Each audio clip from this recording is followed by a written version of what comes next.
boys and girls, welcome to my channel. I'm ForClassic and welcome to BenchART. So for today what I do have in it is SnowRunner, a game developed by Saber Interactive, the same guys behind World War Z for example, and talking about being the same guys, they are also using the same engine, but instead of being using Vulkan, they are only using DirectX 11 on the game. Alright, so this game it is all about off-road terrain. Alright, all the puzzles about this game it is overcoming the terrain. But first of all, let's just go ahead and show you the settings that I do recommend for the GTX 1650 Super, and basically it is just the ice settings. I did raise the textures to Ultra to, because 4 gigs of VRAM it is more than enough for the Ultra textures, so we won't be suffering from any issues with that. But all the rest of the settings, it is just the ice settings. As for the requirements, this game, it is quite demanding. The first game, the MBoard, was clearly less demanding than this game, but still, yeah, these guys recommend a Ryzen 7 from the 2000 generation, 16 gigs of RAM, and the GTX 970. So on the regard of the graphic card, we are clearly above the 970, but still recommending an 8-core CPU, it is quite unusual. So looking to the results, with 1080p Ultra settings, you can expect an experience above 45 frames per second.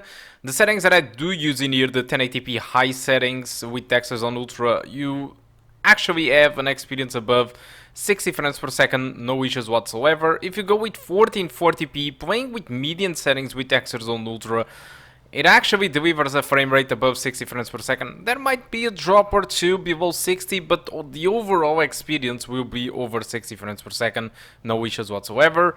And at 4K, with the same settings, I mean the median settings with textures on Ultra, you can expect an experience above 30 frames per second. So if 30 frames per second it is enough for you for this type of game, and if you intend to play with 4K, you can do it with median settings. Alright, that's about it on the performance side.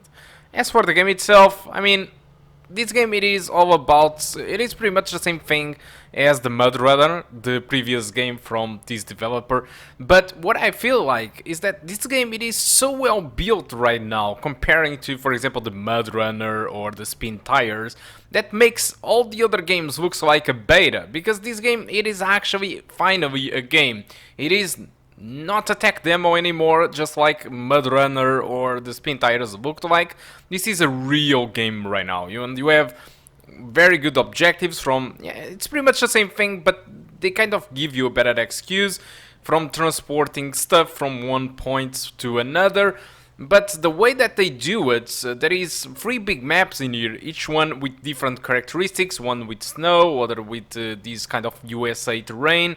But the kind of characteristics from the roads does change a lot, and you have kind of objectives that do change the overall map. For example, in this first objective, your objective it is to get materials to build a bridge, and you actually build a damn bridge, and you can then use that bridge to cross to the other side of the map. So there are some neat objectives right now into this game that weren't really available on the other games, and I actually do think that the game it is pretty good, and I've seen some reviews, and some reviewers are actually enjoying the game.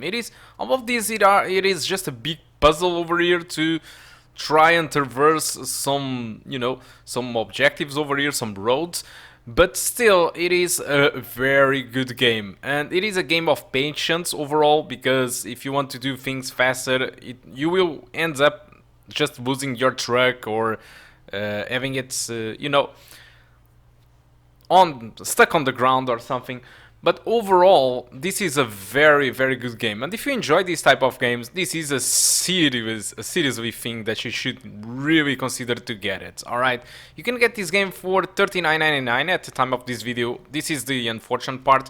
This is an Epic Store exclusive, which means that you need to buy through Epic Store if you want to get this game. It is not available on Steam, unfortunately. Just like World War Z, this is the same developers, so this was expectable. Since this was the same developers, these guys would follow the same rules. But I think this game would be much better on Steam, because this is the type of game that Steam users usually buy sometimes.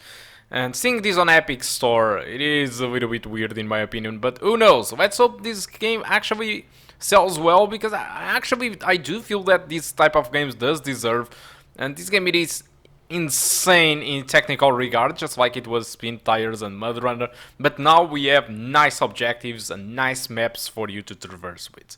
Alright guys, so I think that's all that I want to talk about SnowRunner. Hope you keep enjoying the rest of the video, and I do hope to see you soon. Goodbye.